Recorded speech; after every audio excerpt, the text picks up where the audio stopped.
12.5 কোটি প্রায় 13 কোটি ভোটার, এর মধ্যে একটা বড় অংশ তারা জানে না নির্বাচন কিভাবে হয়, নির্বাচন জিনিসটা কি, কিভাবে ভোট দিতে হয়। সুতরাং আমাদের সামনে কোনো এক্সপেরিমেন্টের সুযোগ নেই, আমাদের একটা ঠিকঠাক নির্বাচন লাগবে। সরকারের কাছে কোনটা সবচেয়ে বেশি ইম্পর্টেন্ট, গণভোট নাকি জাতীয় নির্বাচন? আপনি যদি এই সংবিধানের যত রকম ফাঁক ফোকর আছে এগুলা যদি বন্ধ না করে একটার পর একটা সাধারণ নির্বাচন করতে থাকেন, কোনো লাভ হবে না। আপনি যদি বাংলাদেশে আর কখনো ফ্যাসিবাদকে ফিরে আসতে দিতে না চান, আপনার সামনে হাঁ বলা ছাড়া আর কোনো অপশন নাই। আপনি নিরপেক্ষ থাকতে পারবেন না এখানে। আসন্ন গণভোটে হাঁ ভোট বেশি পড়লে সরকারের মেয়াদ আরো 6 মাস বাড়বে। সোশ্যাল মিডিয়াতে আরও বেশ কিছু বিষয় নিয়ে খুব ভয়াবহ রকমের প্রপাগান্ডা এবং মিথ্যাচার চলছে। বলা হচ্ছে হাঁ জিতলে বিসমিল্লাহ থাকবে না সংবিধানে এবং আল্লাহর উপর আস্থা বিশ্বাস থাকবে না, এসব বলছে। আরেকদিকে বলা হচ্ছে 71 নাই হয়ে যাবে, মুক্তিযুদ্ধ মুছে যাবে। মানে এর চাইতে ডাহা মিথ্যাচার তো আর কিছু নাই।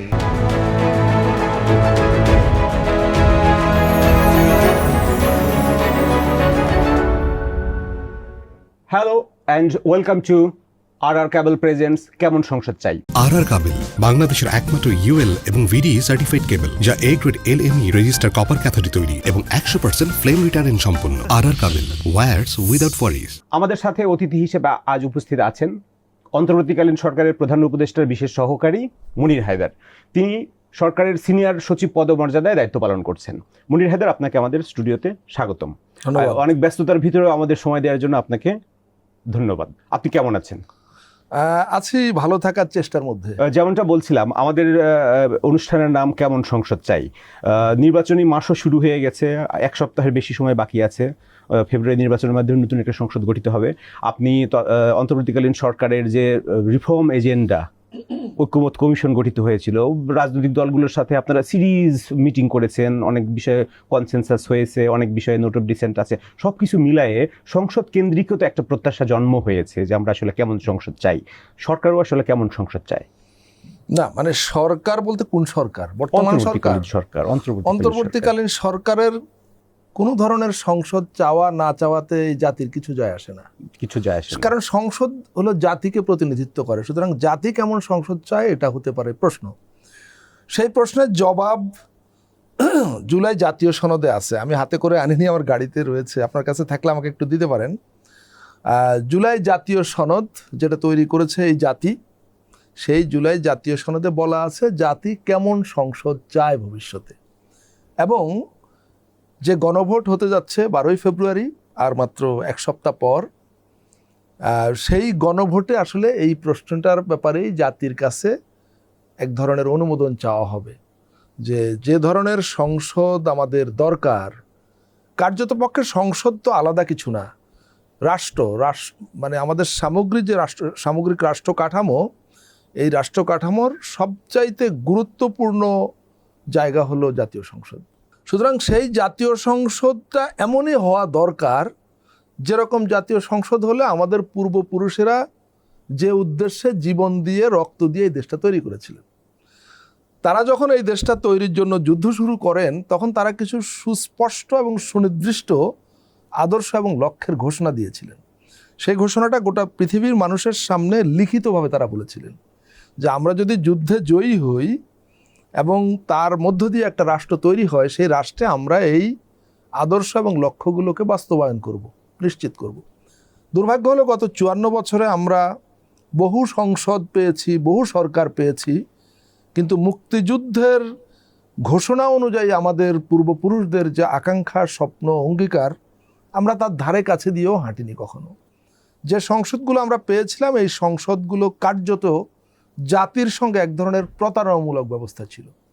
প্রতারণামূলক এই কারণে বলছি আমি যে এই সংসদগুলো কখনোই আসলে আমাদের মুক্তিযুদ্ধের অঙ্গীকারকে বাস্তবায়নের পথে অগ্রসর হয়নি, আমাদের জনগণের আকাঙ্ক্ষাকে একেবারেই গুরুত্ব দেয়নি, সর্বোপরি একটা আধুনিক গণতান্ত্রিক রাষ্ট্র বিনির্মাণের পথে আমাদেরকে কোনো অগ্রগতি এনে দিতে পারেনি বলেই বিভিন্ন সময় এদেশে স্বৈর শাসন এসছে, সামরিক শাসন এসছে এবং সর্বশেষ 2024 সালের আগের 16 বছর এদেশে এক ভয়ঙ্কর রকমের মাফিয়াতান্ত্রিক কর্তৃত্ববাদী ফ্যাসিস্ট শাসন ব্যবস্থা কায়েম হয়েছিল। এর সবগুলোর আসলে কারণ হলো যে আমরা সত্যিকারের একটা গণতান্ত্রিক সংসদীয় ব্যবস্থা আমরা পাইনি কখনো, আমরা সেই জায়গাটায় যেতে পারিনি। জুলাই অভ্যুত্থান আমাদের সামনে একটা নতুন দুয়ার খুলে দিয়েছে, একটা নতুন অপরচুনিটি ক্রিয়েট করেছে যে আমরা যাতে আমাদের 54 বছরের ভুলগুলা সংশোধন করতে পারি, আমরা যাতে সেখান থেকে বেরিয়ে আসতে পারি, এবং আমাদের যে আদি আকাঙ্ক্ষা, আদি স্বপ্ন বা আদি অঙ্গীকার মুক্তিযুদ্ধকালীন, আমরা যেন সেই অঙ্গীকার অনুযায়ী, সেই আকাঙ্ক্ষা অনুযায়ী একটা সত্যি সত্যি গণতান্ত্রিক বাংলাদেশ তৈরি করতে পারি, পেতে পারি, এবং সেরকম একটা সংসদ যাতে আমরা 12ই ফেব্রুয়ারি নির্বাচনের মধ্য দিয়ে পেতে পারি, সেটাই আকাঙ্ক্ষা, সেটাই চাওয়া। তাহলে নতুন সংসদের উপরে অনেক বড় দায়িত্ব বর্তায়। আপনার অতীতের যে কথাগুলো বললেন, অনেক কিছুই ঠিকঠাক করতে হবে, মেরামত করতে হবে, সংস্কার করতে হবে, তো এগুলোর অনেক অনেক দায়িত্ব বর্তাচ্ছে, এবং এগুলোর হচ্ছে আপনার দায়িত্বগুলো কতটুকু সঠিকভাবে পালন করবে না করবে সেটা তখন আমরা দেখতে পারবো। তো তার আগে নির্বাচন যেটা হচ্ছে, এই নির্বাচনের উপরে অনেক কিছু ডিপেন্ড করছে যে আসলে কারা সংসদে যাচ্ছেন এমপি হয়ে, তাদের কর্মকাণ্ডের উপরেও তো পরবর্তী সংসদের কতটুকু ফাংশন হবে না সেটাও নির্ভর করছে। আমি সে কথা লিটন আপনাকে একটু থামিয়ে দিই। এই যে ব্যক্তি বিশেষের ইচ্ছা, সদিচ্ছা, ভালো মন্দের উপরে আমরা 54 বছর নির্ভর করেছি, আসলে এটা গুরুত্বপূর্ণ হওয়া উচিত না।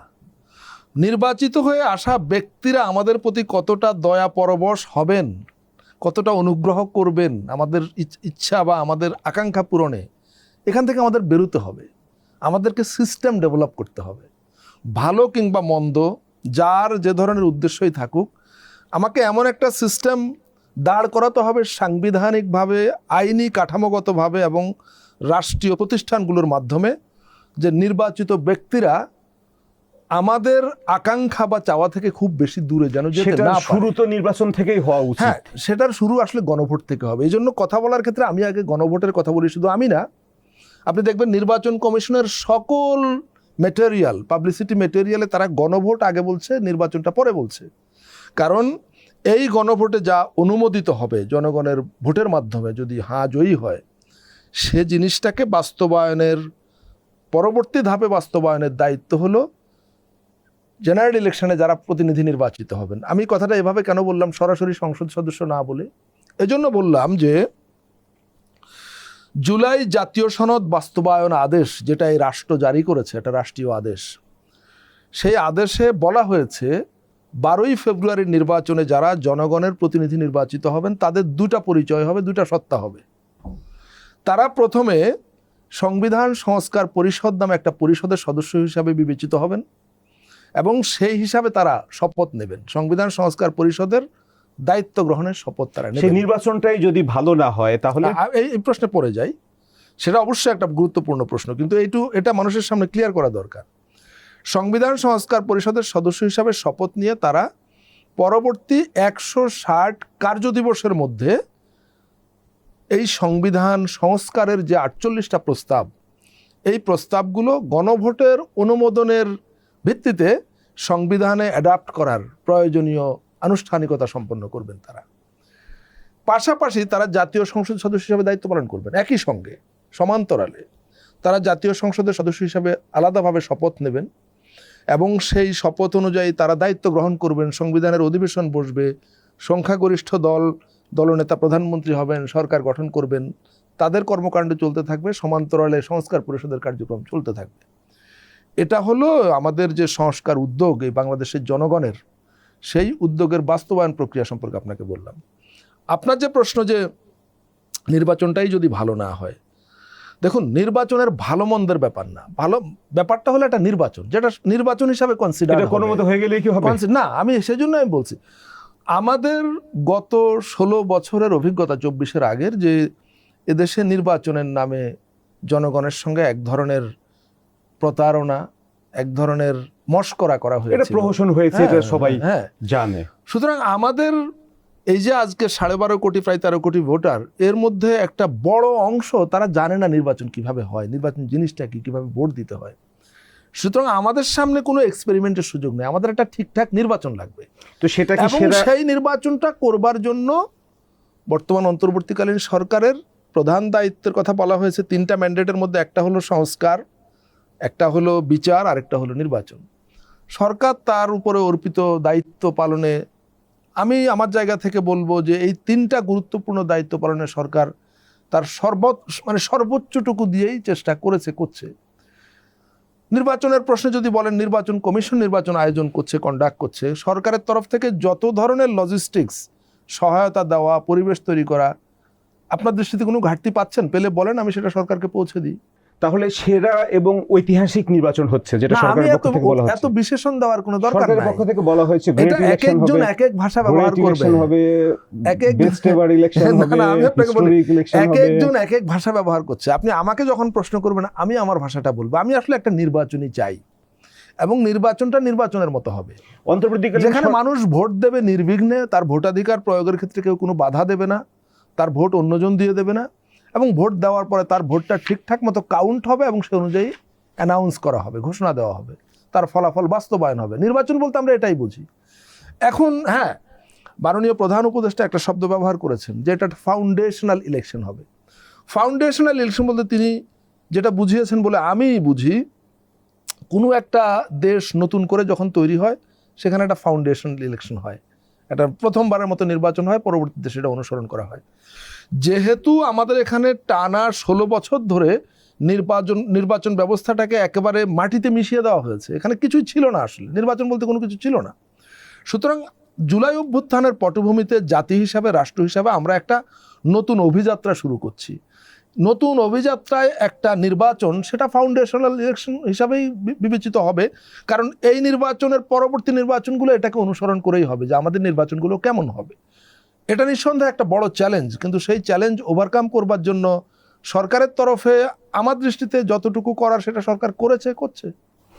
ফাউন্ডেশন তৈরিতে ইট, সিমেন্ট, বালিতে যদি কোনো ধরনের ঘাপলা থাকে, তাহলে কিন্তু ফাউন্ডেশনের বেসটাও অনেক উইক থাকে। আপনারা সাংবাদিকরা সেটা রিপোর্ট করবেন, কোথায় ইট, সিমেন্ট, বালিতে যদি কোনো ভেজাল থাকে, যদি 2 নম্বর ইট কেউ দিয়ে থাকে, এটা আপনারা রিপোর্ট করবেন, সরকার দেখবে। আপনি যেমনটা বলছিলেন গণভোট প্রসঙ্গে প্রচুর প্রচারণার কথাও বলছিলেন, সরকারের কাছে কোনটা সবচেয়ে বেশি ইম্পর্টেন্ট, কোনটা, গণভোট নাকি জাতীয় নির্বাচন? দেখুন, গণভোট তো আর প্রতি 5 বছর পর হয় না প্রথমত, আর বাংলাদেশের ইতিহাসে এটা 4র্থ গণভোট। এর আগে 3টা গণভোট হয়েছিল। সেই গণভোটগুলোর সঙ্গে বৈশিষ্ট্যগত, উদ্দেশ্যগত দিক থেকে এটা রাত দিন তফাৎ। অন্যান্য গণভোটগুলো হয়েছিল সংবিধানের একটা আর্টিকেল বা সাব আর্টিকেল সংশোধনের জন্য। এবারের গণভোটটা হচ্ছে বাংলাদেশের সংবিধানের বড় রকমের সংস্কারের জন্য, যেটাকে আপনি গোটা রাষ্ট্রের ওভারহোলিং বলতে পারেন। মানে এই রাষ্ট্র পুনর্গঠন, এই রাষ্ট্র তো ভেঙে চুরে একদম চুরমার করে দেওয়া হয়েছিল, ইনস্টিটিউশনসগুলা, সাংবিধানিক কাঠামোগুলা, মানে কি বলে যে আমাদের গণতান্ত্রিক প্রতিষ্ঠানগুলো সব। এবং এই সংবিধানে যে কত রকমের দুর্বলতা, সীমাবদ্ধতা এবং ফাঁকফোকর রয়েছে, সেটা বিশেষ করে গত 16 বছরে আমরা হাড়ে হাড়ে টের পেয়েছি। কারণ গত 16 বছরের যারা ফ্যাসিস্ট শাসক, তারা কিন্তু এই সংবিধানের বাইরে কিছু করেনি। তারা সবসময় বরং সংবিধানের দোহাই দিয়ে সংবিধানের ভেতরে থাকার কথাই বলেছে, এবং কার্যত তারা একটা সাংবিধানিক শাসনই চালিয়েছে। শেষ করি কথাটা, তার মানে মূল সমস্যাটা এই সংবিধানের ভেতরে। আপনি যদি এই সংবিধানের যত রকম দুর্বলতা আছে, ফাঁকফোকর আছে, এগুলা যদি বন্ধ না করে একটার পর একটা সাধারণ নির্বাচন করতে থাকেন, কোনো লাভ হবে না, ঘুরে ফিরে আবার একই জিনিস পাবে। তাহলে টপ প্রায়োরিটি এখন হচ্ছে সরকারের কাছে গণভোট। আপনার কাছে কি না? আমি আপনার কাছে প্রশ্ন, আপনি এদেশের একজন ভোটার। আমি উত্তর চাইছি, উত্তর তো আপনার কাছে আছে বলে আমি বিশ্বাস করি। আমি আপনার কাছে উত্তর চাইছি যে সরকারের টপ প্রায়োরিটি গণভোট না জাতীয় নির্বাচন? আমি আবারও বলি, এই সংস্কার উদ্যোগ, এটা এই জাতির উদ্যোগ। জুলাই অভ্যুত্থানের মধ্য দিয়ে এই জাতি এই সংস্কার প্রক্রিয়ার ম্যানেজারিয়াল দায়িত্বটা সরকারকে দিয়েছে। সরকার এটা ব্যবস্থাপনার কাজটা করছে। জুলাই জাতীয় সনদ দেশের 30টি রাজনৈতিক দল দিনের পর দিন, সপ্তাহের পর সপ্তাহ, মাসের পর মাস এক জায়গায় বসে আলাপ আলোচনা, তর্ক বিতর্ক, মত ভিন্ন মত দ্বিমতের মধ্য দিয়ে এটা চূড়ান্ত করেছে। এই রাজনৈতিক দলগুলো জাতীয় সংসদের সামনে এক জায়গায় বসে সবাই মিলে অঙ্গীকার করেছে যে আমরা এটা সবাই মিলে তৈরি করেছি এবং আমরা এটা বাস্তবায়ন করতে বাধ্য। এবং সেই অঙ্গীকার অনুযায়ী তারা ওই জুলাই জাতীয় সনদের সবাই শীর্ষ নেতারা স্বাক্ষর করেছেন। সুতরাং এটা তো সরকারের প্রপার্টি না, সরকারের চাপিয়ে দেওয়া প্রফেসর ইউনূসের মস্তিষ্ক প্রসূত কোনো জিনিস না। একটা কথা, এটা জাতির এজেন্ডা। একটা কথা বলে, promises are made to be broken. আপনার জুলাই সনদে স্বাক্ষর করেছিল সবাই, কিন্তু ওই একটা প্রভিশন ছিল আছে এখনো জুলাই সনদে, যে এই নির্বাচনে প্রত্যেকটা দল 5% করে নারীদের মনোনয়ন দিবে। 51টা দলের ভিতরে 30টা দল কিন্তু সেটা আসলে মনোনয়ন দেয়নি। তাহলে প্রমিস করছে, প্রমিস কিন্তু ব্রেকও হলো। তো গণভোট নিয়ে আমরা কথা বলছিলাম, না, যেটা আপনারা এটা ক্লিয়ার করতে হবে। আপনি একতরফা বলে চলে যাবেন, এটা তো হবে না। এটা খুবই গুরুত্বপূর্ণ একটা প্রশ্ন। দেখুন, পার্লামেন্টে ওমেন রিপ্রেজেন্টেশন বা নারী প্রতিনিধিত্বের ব্যাপারে বিস্তারিত আলোচনা হয়েছে এবং এ সম্পর্কিত একটা দীর্ঘমেয়াদী সুপারিশ ইনক্লুড করা হয়েছে সিদ্ধান্ত আকারে। সেটা হলো এবারের নির্বাচন, যেটা 12ই ফেব্রুয়ারি হচ্ছে, এই নির্বাচনে রাজনৈতিক দলগুলো, প্রথম কথা হলো আগে একটু বলে নিই, বাংলাদেশে ওমেন রিপ্রেজেন্টেশনের ক্ষেত্রে মূল সমস্যা কোথায়? পার্লামেন্টে সমস্যা সবাই মিলে আলোচনা করে একমত হয়েছে, মূল সমস্যা হলো রাজনৈতিক দলের নীতি নির্ধারণী প্রক্রিয়ায় নারীর অংশগ্রহণ নাই, কম। আপনি যতক্ষণ পর্যন্ত পলিটিক্যাল পার্টির পলিসি মেকিং প্রসেসে ওমেন রিপ্রেজেন্টেশন এনশিওর না করতে পারবেন, আপনি যত পদ্ধতিতেই পার্লামেন্টে নারীর আসন সংখ্যা বাড়ান, কোনো লাভ হবে না। সুতরাং সিদ্ধান্ত হয়েছে রাজনৈতিক দলগুলো গ্র্যাজুয়ালি তাদের জেনারেল ইলেকশনের ক্যান্ডিডেট সিলেকশনের ক্ষেত্রে বা নমিনেশনের ক্ষেত্রে নারীর অংশগ্রহণ বাড়াবে। সেই জায়গায় গিয়ে বলা হয়েছে এবারের নির্বাচনে তারা 5% নমিনেশন দেবে, কিন্তু এটা বাধ্যতামূলক না, এটা জেন্টলম্যান এগ্রিমেন্টের আওতায় বা এক ধরনের বোঝাপড়ার ভিত্তিতে। যদি তারা না দেয়, এখানে তাদের কোনো রকমের কোনো বাধ্যবাধকতা নাই। শেষ করি, কিন্তু পরের নির্বাচন থেকে সংবিধানে এটা সুস্পষ্টভাবে লেখা থাকবে, মানে জুলাই সনদ অনুসারে, গণভোটের ফলাফল অনুসারে লেখা থাকবে, প্রত্যেকটা রাজনৈতিক দল তার নমিনেশনের 10% নারী প্রার্থী দিতে বাধ্য থাকবে প্রথম পরের নির্বাচনে। তারপরের নির্বাচনে আরও 5% বাড়বে, 15%। তারপরের নির্বাচনে 5%, এইভাবে বাড়তে থাকবে যতক্ষণ না নমিনেশনের ক্ষেত্রে 33% নারী এনশিওর না করা যায়। যখন 33% এনশিওর করা যাবে, তখন এখন যে সংরক্ষিত আসন, এটা তখন বাদ হয়ে যাবে, এখন এটাও বহাল থাকবে। আমরা গণভোট প্রসঙ্গে কথা বলছিলাম। গণভোটে সরকার হ্যাঁ ভোটের পক্ষে প্রচারণা চালাচ্ছে। রাজনৈতিক বড় দল যারা আছে, বড় দুটো দল বিএনপি এবং জামাত, তারা যে জোটের নেতৃত্ব দিচ্ছে, তারা বিভিন্ন জনসভায় বলছে তাদের পক্ষে গণজোয়ার তৈরি হয়েছে। তো সরকার যে হ্যাঁ ভোটের পক্ষে ক্যাম্পেইন চালাচ্ছে, হ্যাঁ ভোটের পক্ষে কেমন জোয়ার সৃষ্টি হয়েছে সারা দেশে? না, আপনি তো আপনার প্রশ্নটা ত্রুটিপূর্ণ। প্রথম কথা, সরকার হ্যাঁ ভোটের পক্ষে ক্যাম্পেইন চালাচ্ছে না, কথাটা সত্য না। সত্য হলো এদেশের সকল রাজনৈতিক দল হ্যাঁ ভোটের পক্ষে ক্যাম্পেইন চালাচ্ছে, কারণ এটা তারা সবাই মিলে তৈরি করেছে। সরকার চালাচ্ছে না ক্যাম্পেইন? আমি শুধু সরকার চালাচ্ছে না, এটা সবাই চালাচ্ছে। এই গণভোটের যে এজেন্ডাগুলো নিয়ে আসা হয়েছে, গণভোটের সরকার চালাচ্ছে কি? আপনি আমার কথা শেষ করতে দেন, আপনি আমার কথা শেষ করতে দেন। সরকার জনগণের অংশ। এই গণভোটে যে বিষয়বস্তু নিয়ে আসা হয়েছে, এটা বাংলাদেশের জনগণের পক্ষ থেকে আনা হয়েছে, সর্বসম্মতভাবে গৃহীত বিষয়সমূহ। সুতরাং যারা এটা এনেছে তারা সবাই তো এটার স্পন্সর। তো আপনি যে প্রোডাক্টটা তৈরি করলেন, আপনি সেটার পক্ষে বলবেন না? আপনি কি বলবেন ভালো কি মন্দ জানি না, আপনারা একটু খেয়ে দেখেন? ব্যাপারটা তো এরকম না। এটা সরকার জড়িত, রাজনৈতিক দলগুলো জড়িত এবং দেশের জনগণ জড়িত, সবাই হায়ের পক্ষে বলছে। এটা হায়ের পক্ষে বলা মানে কি? আপনি যদি বাংলাদেশে আর কখনো ফ্যাসিবাদকে ফিরে আসতে দিতে না চান, আপনার সামনে হ্যাঁ বলা ছাড়া আর কোনো অপশন নাই। আপনি নিরপেক্ষ থাকতে পারবেন না এখানে। আপনি এখানে নিরপেক্ষ থাকা মানে আপনি ফ্যাসিবাদ আসুক সেই দরজা খোলা রাখতে চান। তাহলে সবাই হার পক্ষেই বলছে, আপনারা কেমন এক্সপেক্ট করেন হার পক্ষের টার্ন আউট রেজাল্ট? যেমন আমি আপনার আলোচনার সুবিধার্থে বলতে পারি, প্রথম গণভোট 1977 সালে যেটা হয়েছিল, সেখানে টোটাল ভোট পড়েছিল 88.1%, হার পক্ষে পড়েছিল 98.9%, না ভোট ছিল 1.1%। 85 সালের যেটা দ্বিতীয় গণভোট হলো, সেখানে টোটাল ভোট কাস্ট হয়েছিল 72.2%, এর মধ্যে হ্যাঁ ভোট পড়েছিল 94.5%, না ভোট পড়েছিল 5.5%। 1991 সালের যে তৃতীয় গণভোট হয়, সেখানে ভোট পড়েছিল 35.2% এবং 84.38% ভোটার হার পক্ষে ছিল। আপনারা এবার কি পরিমাণে এক্সপেক্ট করেন? ভোট না হওয়া পর্যন্ত এটা বলা যাবে না, আমি অনুমান করে কিছু বলবো না। কিন্তু আমি আপনাকে একটা জিনিস বলতে পারি, যে এজেন্ডাটা এই জাতির তরফে সর্বসম্মতভাবে জনগণের সামনে হাজির করা হয়েছে, এইটা কত পার্সেন্ট পড়বে এটা খুব বেশি গুরুত্বপূর্ণ না। আপনাকে আমি এটা বরং আন্তর্জাতিক পরিসরের একটা তথ্য দিতে পারি। গণভোট যেদিন থেকে পৃথিবীতে চালু হয়েছে, তারপর এ পর্যন্ত পৃথিবীতে যত গণভোট হয়েছে তার টোটাল 96% হা বিজয়ী হয়েছে, 4% মানে এভারেজ 4% না বিজয়ী হয়েছে। সুতরাং এইটা যদি আপনার এমন হয় যে যারা এই পরিবর্তনের অঙ্গীকার বা আকাঙ্ক্ষা ব্যক্ত করেছিল তারা এখন এই কয়েক মাস পরে গণভোটে এসে তাদের সিদ্ধান্ত পাল্টে ফেলেছে, তারা এখন আর পরিবর্তন চায় না, তাহলে উল্টাটা ঘটবে।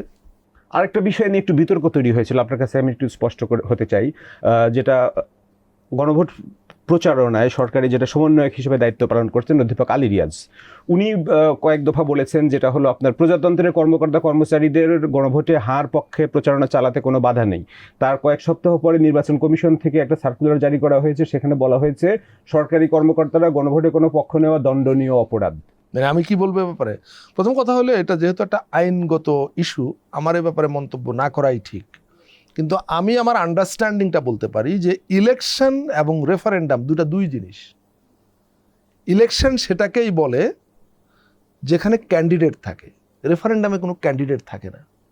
সুতরাং ইলেকশনের ক্ষেত্রে যে কোড অফ কন্ডাক্ট বা আচরণবিধি অনুসরণ করা হয় বা বাস্তবায়ন করা হয়, খুবই সাধারণ জ্ঞান বলে রেফারেন্ডামের ক্ষেত্রে সেটা প্রযোজ্য হবার কথা না। কিন্তু আমি এতটুকুই বুঝি, এ নিয়ে বেশি কথা বলা ঠিক হবে না, আমরা শুধু এটুকু বলে এখানে শেষ করি। কিন্তু গণভোট অধ্যাদেশ যেটা জারি হয়েছে, সরকারের সময় জারি হয়েছে, সেখানে বলা আছে যেটা হলো জাতীয় সংসদ নির্বাচনের যে বিধিবিধান আছে, কোড অফ কন্ডাক্ট আছে, সেটা প্রযোজ্য হবে। এটা নিয়ে একটা বিভ্রান্তি তৈরি হয়েছে, এটা নিয়ে সরকার কাজ করছে। আরেকটা বিভ্রান্তি তৈরি হয়েছে, সেটা হচ্ছে সামাজিক যোগাযোগ মাধ্যমে আপনি একটা আলোচনা দেখেছেন যে আসন্ন গণভোটে হ্যাঁ ভোট বেশি পড়লে সরকারের মেয়াদ আরো 6 মাস বাড়বে।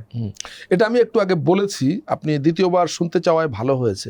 শুধুমাত্র এই অপপ্রচার না, সোশ্যাল মিডিয়াতে আরও বেশ কিছু বিষয় নিয়ে খুব ভয়াবহ রকমের প্রপাগান্ডা এবং মিথ্যাচার চলছে। আমরা জানি যে পলাতক ফ্যাসিবাদীরা এই দেশের রাষ্ট্র ব্যবস্থা থেকে কি পরিমাণ লুটপাট করেছে। ডক্টর দেবপ্রিয় ভট্টাচার্যের যে শ্বেতপত্র কমিটি, তারা বলেছে তারা $18 বিলিয়ন বিদেশে পাচার করেছে। $234 বিলিয়ন টোটাল লুটপাট, তার মধ্যে $18 বিলিয়ন বিদেশে পাচার করেছে। তাদের কাছে টাকার কোনো অভাব নেই। আর টাকা খরচ করলে এখনকার মুক্ত সোশ্যাল মিডিয়া ব্যবহার করে সাময়িকভাবে হলেও মিথ্যাকে যথেষ্ট প্রভাবশালী করে মানুষকে বিভ্রান্ত করা যায়, সেই কাজটাই তারা করছে। কিন্তু এটা খুব শেষ পর্যন্ত এটা কাজ করবে না। তারা এখন মিথ্যাচার, 2 ধরনের মিথ্যাচার চালাচ্ছে। একটা হলো ধর্মীয় বিষয়, আর একটা হলো মুক্তিযুদ্ধ স্বাধীনতা বিষয়ে। বলা হচ্ছে হ্যাঁ জিতলে বিসমিল্লাহ থাকবে না সংবিধানে, এবং আল্লাহর উপর আস্থা বিশ্বাস থাকবে না, এসব বলছে। আরেকদিকে বলা হচ্ছে 71 নাই হয়ে যাবে, মুক্তিযুদ্ধ মুছে যাবে। মানে এর চাইতে ডাহা মিথ্যাচার তো আর কিছু নাই। হ্যাঁ প্রচারণাকেও তো কেউ অভিযোগ করছে যে হ্যাঁ জিতলে সব পাবেন না, এটা কি সব ঠিক হয়ে যাবে? না, ঠিক হয়ে যাবে না। এখানে একটা লিফলেট তৈরি করা হয়েছে যে এই সমস্ত সংস্কার প্রস্তাব এই গণভোটে আছে, আপনি যদি হাতে দেন তাহলে সব পাবেন, না দিলে এগুলোর কিছুই পাবেন। তাহলে কারণ এখানে কোনো চয়েস, হ্যাঁ জয়যুক্ত হলেও আপনাদের মেয়াদ বাড়ছে না। না, শেষ করি কথাটা। আমি আগেই বলেছি, গণভোট যেদিন হবে সেদিন পার্লামেন্ট ইলেকশন হবে, এবং পার্লামেন্ট ইলেকশনের রেজাল্ট অনুযায়ী বিদ্যমান সংবিধান সংশোধিত না হওয়া পর্যন্ত, সংস্কার না হওয়া পর্যন্ত এখানে যে বিধান আছে সেটাই কার্যকর হবে। এখানে বিধান আছে ইলেকশনের পরপর এমপিরা শপথ নেবেন, পার্লামেন্ট গঠন হবে, পার্লামেন্ট শুরু হবে, নতুন সরকার গঠন হবে, সংখ্যাগরিষ্ঠ দলের নেতা প্রধানমন্ত্রী হবেন, সরকার কার্যক্রম শুরু করবে। তো এটা যে একটা ডাহা মিথ্যা, যাদের ন্যূনতম কাণ্ডজ্ঞান আছে তাদের বুঝতে কষ্ট হওয়ার কথা না। আপনি সাংবাদিকতা করেছেন এক সময়, লম্বা সময় ধরে। আবার আমরা একটু সংসদের দিকে ফিরে যাই। সেই সাংবাদিকতা আপনি শুরুর দিকে 96, 97, 98 দিকে পার্লামেন্ট কভার করেছিলেন। তো আমাদের পার্লামেন্টগুলো, যেটা এখন পার্লামেন্ট আছে সেটা হচ্ছে লোয়ার হাউস হয়ে যাবে যখন আপার হাউস ইন্ট্রোডিউস হবে। লোয়ার হাউস যদি প্রপারলি ফাংশনাল না হয় তাহলে আপার হাউসের ফেটটা কি হবে? দেখুন, লোয়ার হাউস যে কোনো কালেই ফাংশনাল ছিল না এটা আমার চাইতে আপনি কম জানেন না, কারণ আপনিও পার্লামেন্টের স্ট্যান্ডিং কমিটি বহুদিন কভার করেছেন। আমাদের পার্লামেন্ট এবং স্ট্যান্ডিং কমিটিগুলোর কাজ মূলত রাবার স্ট্যাম্পের কাজ। সরকার প্রধান যিনি থাকেন তিনি একই সঙ্গে দলের প্রধান, তিনি একই সঙ্গে লিডার অফ দ্য হাউস, তিনি একই সঙ্গে পার্লামেন্টারি পার্টির প্রধান, 4টা তার পদ ওখানে। তিনি যা চান কার্যত পক্ষে সব কিছু তার ইচ্ছে অনুসারেই হয়। পার্লামেন্টে যত বিল পাস হয় সব কিছু তিনি যা চান তাই হয়। স্ট্যান্ডিং কমিটিগুলো নানা আলাপ আলোচনা করে সেটাই সুপারিশ করে যেটা আসলে তিনি চান, এর বাইরে কেউ যায় না। তার মানে আমাদের সংসদে দেখা যাচ্ছে যে হাজার হাজার কোটি টাকা খরচ হয়।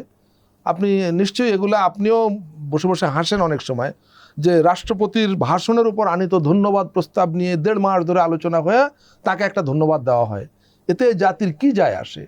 বাজেট উত্থাপন করা হয়, বাজেটের উপরে 1.5 মাস ধরে আলোচনা হয়, 1 মাস ধরে আলোচনা হয়, একজন আরেকজনের গোষ্ঠী উদ্ধার করে, কিন্তু বাজেট নিয়ে আলোচনা হয় না। বাজেট নিয়ে কোনো আলোচনা হয় না। ফলে এই পার্লামেন্ট, আমি বলেছি 54 বছরে এটা কোনোদিন পার্লামেন্ট হয়ে ওঠেনি।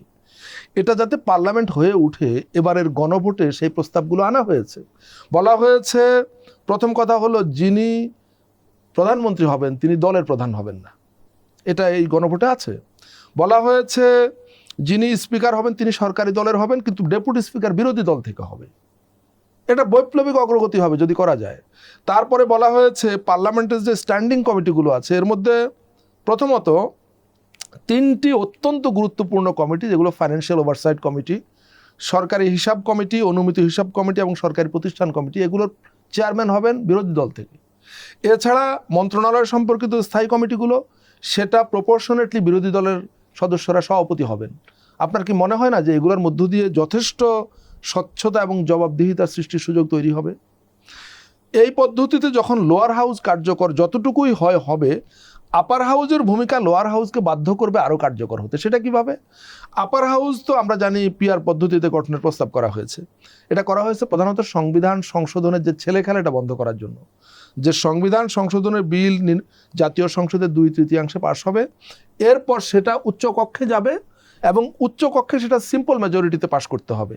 কিন্তু আমরা জানি বাংলাদেশের যে নির্বাচনগুলো কম্পারেটিভলি অ্যাকসেপ্টেবল ছিল, 96, 91, 2001, কেউই কিন্তু 40% বেশিতে ভোট পায় নাই। আপার হাউসে মেজরিটি থাকবে অপোজিশন? না, মেজরিটি অপোজিশনের এভাবে বলা যাবে না, কোনো এক দলের থাকবে না, ক্ষমতাসীন দলের যে থাকবে না এটা নিশ্চিত করে বলা যায়। কম্বাইন্ড অপোজিশনের মেজরিটি। তার মানে আপনি সংবিধান সংশোধনের কোনো বিল পাস করতে হলে আপার হাউসে আপনি যখন যাবেন, তখন আপনাকে অন্যদের সঙ্গে একটা নেগোসিয়েশন করতে হবে, আপনাকে একটা ন্যাশনাল কনসেনসাসের পথে হাঁটতে হবে। আপনি এক ব্যক্তির ইচ্ছায় সব সংশোধন করতে পারবেন না। পাশাপাশি আপার হাউসে যখন লোয়ার হাউস থেকে কোনো বিল পাস হয়ে যাবে, আপার হাউস সেটা 2 মাস পর্যন্ত আটকে রাখতে পারবে। সে স্থায়ীভাবে আটকাতে পারবে না, কিন্তু সে 2 মাস পর্যন্ত আটকে রেখে প্রয়োজন মনে করলে অবজারভেশন সহ এটা আবার ফেরত পাঠাতে পারবে। সরকারগুলো যখন লোয়ার হাউসে কোনো বিল উত্থাপন করবে, তখন তার মধ্যে একটা প্রেশার কাজ করবে যে আমি যদি এটা ঠিকঠাক মতো না করি, বেশি দলীয় স্বার্থ রক্ষা করতে যায়, তাহলে আপার হাউস এটা আটকায় রাখবে এবং 2 মাস সময় নষ্ট করবে। 2 মাস পরে আপার হাউস এটা যখন ফেরত দেবে লোয়ার হাউসে, অটোমেটিক্যালি তারা এটা তখন আর আপার হাউসে দ্বিতীয়বার পাঠানোর প্রয়োজনীয়তা থাকবে না, প্রেসিডেন্টের কাছে পাঠিয়ে দেবে। কিন্তু এই যে 2 মাস সময় আপার হাউসে এটা থাকবে, এই সময় আপার হাউসে এটা আলাপ আলোচনা হবে, সেটা সংবাদ মাধ্যমে আসবে, দেশের জনগণ জানতে পারবে, সরকারের উপর একটা চাপ তৈরি হবে। এই জিনিসটা আমাদের ওভারঅল পার্লামেন্টারি সিস্টেমকে কার্যকর করার ক্ষেত্রে গুরুত্বপূর্ণ। এই সংস্কারগুলো নতুন সংসদ যদি না আনে, নতুন সংসদ তো এই সংস্কারগুলো আনতে কি বাধ্য? দেখুন, দেশের জনগণ তার কনস্টিটিউয়েন্ট পাওয়ার দিয়ে যখন এই বিষয়গুলোকে গণভোটে অনুমোদন করে দেবে, আমি বাংলাদেশের রাজনৈতিক দলগুলোকে অন্তত জুলাই অভ্যুত্থানের অভিজ্ঞতার পর এতটা অবিশ্বস্ত ভাবতে রাজি নই। আমি মনে করি রাজনৈতিক দলগুলো প্রকাশ্যে জুলাই অভ্যুত্থানের সঙ্গে এতটা গাদ্দারি করবে না, যে জুলাই অভ্যুত্থানের রেজাল্ট হিসাবে যেই প্রস্তাবগুলো সর্বসম্মতভাবে গ্রহণ করা হয়েছে, কোনো দল পার্লামেন্টের সংখ্যাগরিষ্ঠতা পেয়ে এগুলাকে ইগনোর করবে বা বাইপাস করবে, তেমনটা না হোক। জুলাই সনদে যে প্রস্তাবগুলো আছে সবগুলো তো সর্বসম্মতভাবে গৃহীত হয়নি। এখানে দেখুন, কিছু নোট অফ ডিসেন্ট আছে। শাখাওয়াত, আপনি বহুদিন পার্লামেন্ট কভার করেছেন, আমিও করেছি, আপনার নিশ্চয়ই অভিজ্ঞতা আছে। নোট অফ ডিসেন্ট ব্যাপারটা ইনফ্যাক্ট আমি পার্লামেন্টের কমিটিতে প্রথম শুনেছিলাম জীবনে। সেটা হলো একটা বিষয়ে সিদ্ধান্ত গৃহীত হয়ে যায়, সামনের দিকে এগিয়ে যায়, কোনো একজন বা 2 জন সদস্য এটার সঙ্গে ভিন্ন মত দিয়ে একটা নোট দিয়ে রাখেন। নোট কখনো সিদ্ধান্তের অংশ। কিন্তু নোট অফ ডিসেন্ট যারা দিয়েছে তারাই যদি মেজরিটি পায়, তাহলে তারা মেজরিটি পেলেও এইটা একটা জাতীয় দলিল, তাদের উপরে এক ধরনের নৈতিক বাধ্যবাধকতা থাকবে। আপনি সাংবাদিকতা করেছেন, ওয়াচডগ হিসেবে কাজ করেছেন, আমি শেষে চলে আসছি। প্রায় 1 বছরের বেশি সময় ধরে আপনি প্রধান উপদেষ্টা বিশেষ সহকারী হিসেবে দায়িত্ব পালন করছেন, সিনিয়র সচিব মর্যাদায়। এটার অভিজ্ঞতাটা কেমন? দেখুন, আমার কাছে সরকারে থাকা সিনিয়র সচিব কিংবা জুনিয়র সচিব, it doesn't matter for me. আমার কাছে বিষয়টার গুরুত্ব হলো যে আমি তো আর নিজ ইচ্ছা এ কাজে যুক্ত হইনি। আমি সাংবাদিকতার পাশাপাশি একজন অ্যাক্টিভিস্ট বা কমেন্টেটর হিসেবে অ্যাক্টিভ ছিলাম অনেক বছর, সিভিল সোসাইটি মুভমেন্টে যুক্ত ছিলাম। ফলে রাষ্ট্র ব্যবস্থার কাঙ্ক্ষিত পজিটিভ চেঞ্জেসের জন্য কোনো ধরনের জাতীয় প্রক্রিয়ায় যুক্ত হওয়া আমি মনে করি যে কোনো মানুষের জন্য গৌরবের, আমার মতো মানুষের জন্য আরও বেশি। কারণ আমি এই স্বপ্নটা দেখতাম, এটা নিয়ে কথা বলতাম, কাজ করতাম। এই ধরনের বড় রকমের রাষ্ট্রীয় সংস্কারের সুযোগ মানুষের জীবনে বারবার আসে না, এটা লাইফ টাইমে একবার। আমাদের জীবনে জুলাই অভ্যুত্থানের মধ্য দিয়ে যে সুযোগ আমরা পেয়েছি, আমার জীবনে আর এটা আসবে কি না আমি জানি না, বা এটা আসার সম্ভাবনা খুব কম। যতটুকুই কন্ট্রিবিউট করতে পারি এই প্রসেসে যুক্ত ছিলাম, এবং জাতির জন্য একটা স্থায়ী দলিল তৈরির প্রক্রিয়ায় যুক্ত ছিলাম, অল্প বিস্তর যেটুকু ভূমিকা ছিল। এইটা আমি মনে করি একজন মানুষের জন্য খুব তৃপ্তির একটা ব্যাপার। এই দায়িত্ব পালন শেষে আপনার পরিকল্পনা কি? এত পরিকল্পনা বলেছি, এই দায়িত্ব পালন করার জন্য পরিকল্পনা করিনি, সুতরাং পরেরটা নিয়ে যে এখনই পরিকল্পনা করতে হবে এটা খুব বেশি গুরুত্বপূর্ণ না। মুনির হায়দার, আমাদের আলোচনায় অংশ নেওয়ার জন্য আপনাকে ধন্যবাদ। আপনি ভালো থাকবেন, আমাকে কথা বলার সুযোগ দেওয়ার জন্য নিরাপদে থাকবেন। আশা করি নির্বাচনের পরে আরো এক দফা কথা হবে। ডিয়ার ভিউয়ার্স, আমাদের সাথে থাকার জন্য আপনাদের ধন্যবাদ। আপনারা ভালো থাকবেন, সুস্থ থাকবেন, নিরাপদে থাকবেন।